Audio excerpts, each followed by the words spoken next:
Omzum yükle doldu ama bende vazgeçmek yoktu. Bitmedi, bitmedi, bitirmedim.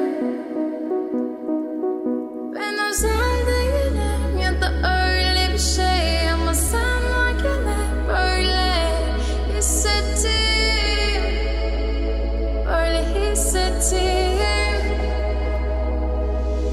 Yanan her şey gülmüyor olmalı, bunu sen de hatırlarsın da artık